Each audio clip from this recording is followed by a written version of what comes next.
Kitang-kita sa CCTV footage ang pang-hold up sa isang milk tea shop sa Marilao, Bulacan noong January 6, 2023. Mga gadget tulad ng cellphone, laptop at perang aabot sa 12,000 pesos ang nasyaron daw ng mga kawatan.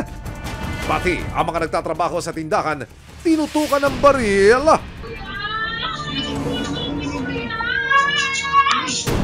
Hindi nasindak ang dalawang suspect at patuloy pa rin sa pang-hold up. Mabilis na lumabas ng tindahan ng dalawang suspect. Aba mga kuya, imbes na humigop ng milk tea, mga gamit sa store ang sinimot nyo ah!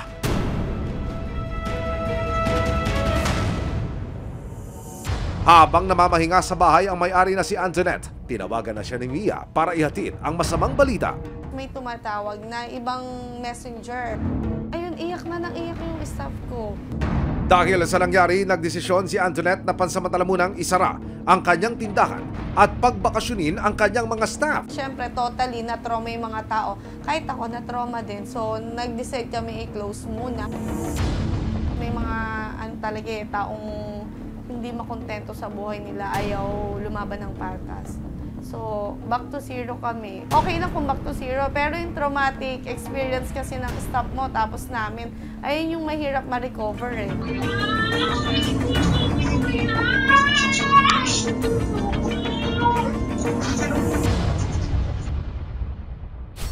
Agad na nagsampa ng kaso ang may-ari ng tindahan sa police station.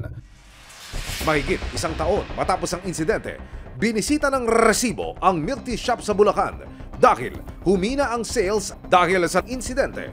Naging isang parcel handling business na ito ngayon.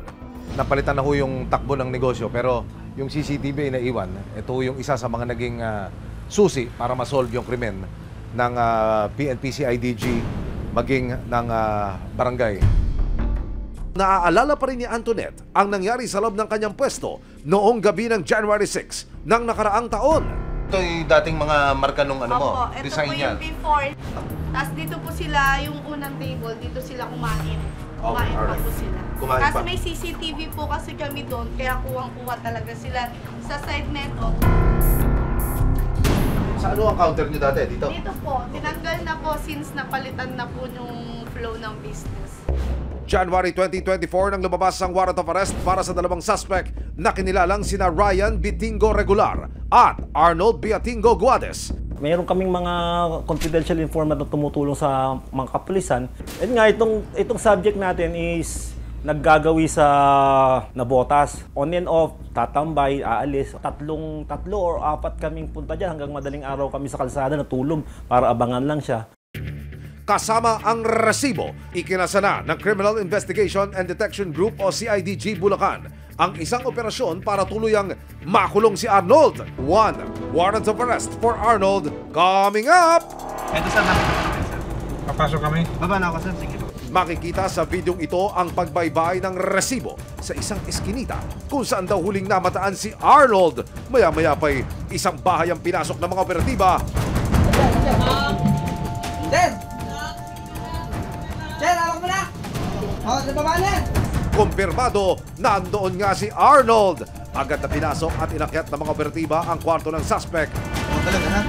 Rise and shine, Arnold. Your warrant is served. Di ba may karapatang manahimik? Di ba may karapatang kumuha ng abogado mo? Agad dinala si Arnold sa CIDG Custodial Facility sa Bulacan. Dito, nakapareham ng resibo si Arnold pero katwiran niya. Nagawa lang daw niya iyon dahil sa hirap ng buhay. Totoo ba sir ang binibintang nila sa iyo na ikaw ay isang sa isang robbery incident po? Opo sir. Nadaan po kami sa pangyayari pagipit na po.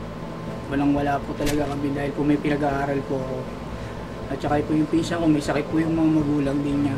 Sa may-ari naman po ng milk tea shop, pasensya na po, humihingi po ako ng kapatawaran kung nagawa po namin sa kanila yon. Pinapangako ko po, hindi na po para bumalik pa ulit sa dati na hinuwain na yun. Nakaharap sa kasong robbery si Arnold Beatingo Guades. Kung mapatutunayang nagkasala, ay pwede siyang makulong ng hindi bababa sa 10 taon. Samantala, ang pinsan niya at partner in crime na si Ryan Beatingo Regular ay nauna na palang nakulong para sa ibang kaso. Kasalukuyan siya nakapiit sa Malabon City Jail.